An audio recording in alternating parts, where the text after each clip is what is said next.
अभी आपको कराची लिए चलते हैं जहां शामी महमूद कुरैशी खिताब करेंगे। कराची ने साबित कर दिया, जब लोगों में अज़्म यकीन हो तो अबाबील जो है ना वो हाथियों को दौड़ा देते हैं।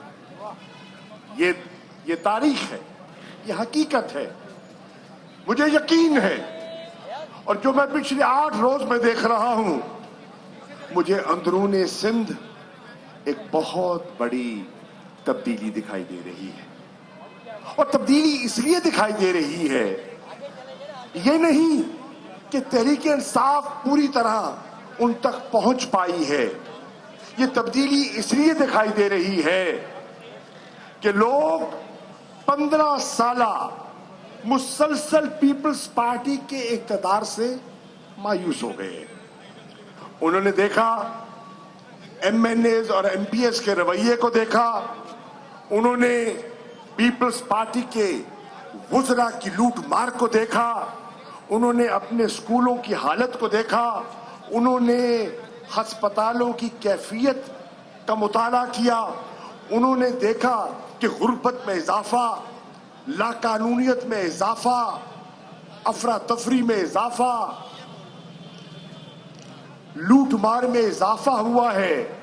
और वो कहते हैं, अब खास तौर पे जो पढ़ा लिखा सिंधी है, इंटीरियर सिंध का, वो अब सोचने पर मजबूर हो गया कि हमने भुट्टो के नाम पर, भुट्टो की शहादत पर एक दफा मुंतखब किया, दूसरी मर्तबा मुंतखब किया, बेनजीर की जद्दोजहद को सामने रखते हुए तीसरा मौका दिया, चौथा मौका दिया, 5वां मौका दिया। इनकी तो हालत बदल गई, इनके तौर तरीके बदल गए। इन्होंने तो भुट्टो की सियासत को दफन कर दिया और जर और जरदारी की सियासत को राइज कर दिया। आज वो कहते हैं इनके तो महल बन गए, लेकिन मुझसे जो रोटी कपड़ा और मकान का वादा किया गया था, वो वादा नामुकम्मल है। और मैं उनको कहता हूं कि भाई, रोटी कपड़ा मकान हर इंसान की जरूरत है, कहते हैं ना, मांग रहा है हर इंसान रोटी कपड़ा और मकान, लेकिन उसको अमली जामा पहनाने के लिए एक लफ्ज और की भी जरूरत है। रोटी कपड़ा मकान के साथ ईमान भी तो चाहिए। जब ईमान वाली क़यादत मुयस्सर ना हो तो फिर न रोटी मिलती है, न कपड़ा है, न सर छुपाने की झोंपड़ी। तो साथियों और कराची के बाशऊर शहरियों, पाकिस्तान की मईशत का दारो मदार और उसका इन्हिसार इस शहर के मेहनत कश तबके पर है। इस मुल्क का दानिश्वर यहां बसता है। ये पाकिस्तान का आईना है कराची। यहां कौन सी जबान है जो नहीं बोली जाती? उर्दू यहां बोली जाती है, सिंधी यहां बोली जाती है, सराइकी यहां बोली जाती है, पश्तो यहां बोली जाती है। कौन सी जबान है जो ये कराची नहीं समझता? ये सब जबानें समझते हैं, क्योंकि ये दिल वाले हैं, दिल की जबान समझते हैं। बुत गिराने निकले हैं, आओ हमारे साथ चलो। तो कराची ने तो सबसे बड़ा बुत तोड़ा। सबसे बड़ा बुत किसने तोड़ा? किसने तोड़ा? इमरान ने क़यादत फरहम की और कराची ने कंधा, और बुत पाश पाश हो गया, कराची आजाद हो गया। आओ आज वही जज्बा, वही इरादा, वही यकीन लेकर हम सिंध के तूल और अर्ज में फैल जाएं और तहरीक इंसाफ का परचम, तहरीक इंसाफ का नजरिया, तहरीक इंसाफ का मंशूर घर घर ले जाएं, मुतारिफ करवाएं। लोग प्यासे हैं, लोग थक चुके हैं, लोग मायूस हैं, लोग नाउमीद हैं। उनको ढालस आपने बनानी है, उनको हौसला आपने देना है। और میں حیران ہوں. نکلے ہیں یہاں کہتے ہیں عوامی مارچ. اچھا مزے کی بات یہ ہے جو عوامی مارچ ہے اس میں سب کچھ ہے, عوام نہیں ہے. عوامی مارچ ہے اس میں سب کچھ ہے لیکن عوام کی حق حلال کی شمولیت کا پیسہ نہیں ہے. سرکار کی گاڑیاں, سرکار کی مشینری, سرکار کے وسائل استعمال ہو رہے ہیں اور چلے ہیں اسلام آباد فتح کرنے.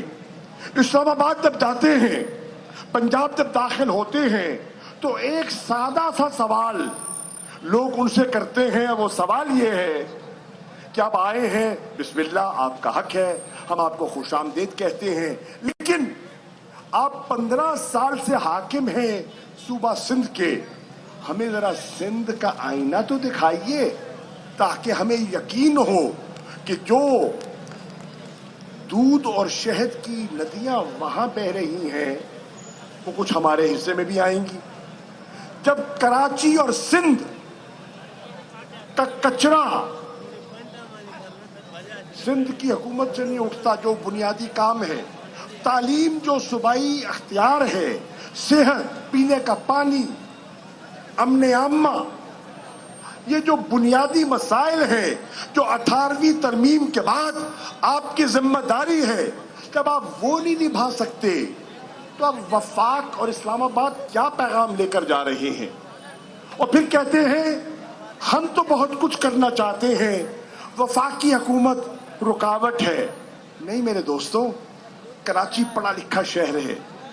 7واں جو نیشنل فائنانس کمیشن کا ایوارڈ آیا, اس ایوارڈ نے جو وسائل کی تقسیم کی, آج کسی ماہر معاشیات سے پوچھ لے کہ سندھ کی حکومت جو خسارے میں ہوا کرتی تھی وہ آج سرپلس ہو گئی.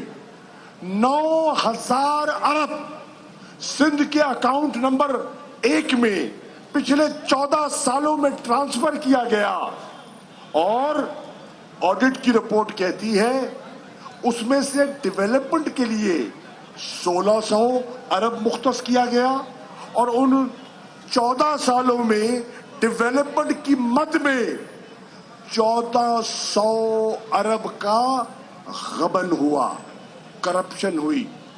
اب 1 منٹ کے لیے سوچئے, وہ 1400 ارب جو ان کی تجوریوں میں اور ان کی جیبوں میں منتقل ہوا, اگر وہ سندھ کی عوام کی بہتری کے لیے خرچ ہو جاتا, اگر وہ کراچی کو سنوارنے کے لیے خرچ ہو جاتا, تو کراچی کے مسائل کافی حد تک کم نہ ہو جاتے؟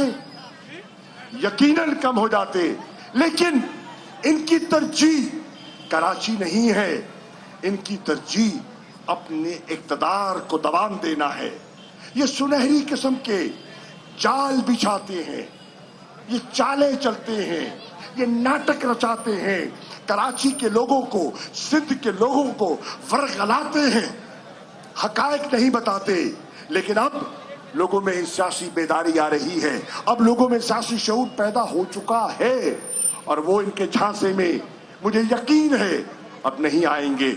انشاءاللہ آپ نے عزم اور ارادے سے ایک ایک یونین کاؤنسل میں, کراچی کے ایک ایک محلے میں, ایک ایک گلی میں اگر آپ یہ پیغام لے کر جائیں گے اور اندرون سندھ یہ پیغام جب پہنچائیں گے تو انشاءاللہ میرا دل کہتا ہے اور میری سیاسی نگاہ کہہ رہی ہے کہ 2023 آپ کا سال ہے اور سندھ میں آپ کی حکومت بن سکتی ہے. اب یہ ہم پر منحصر ہے, سندھ کے لوگ تیار ہیں. سوال یہ ہے اور یہ سوال قائد آباد کے چوک میں کھڑے ہو کر تحریک انصاف کے کارکنوں میں آپ سے کرنے آیا ہوں. سندھ کے لوگ تیار ہیں, کیا تحریک انصاف کا کارکن تیار ہے؟ ذہنی طور پر تیار ہو, عملی طور پر تیار ہو, نظم و ضبط سے تیار ہو, حوصلہ ہے, یقین ہے, ہمت ہے.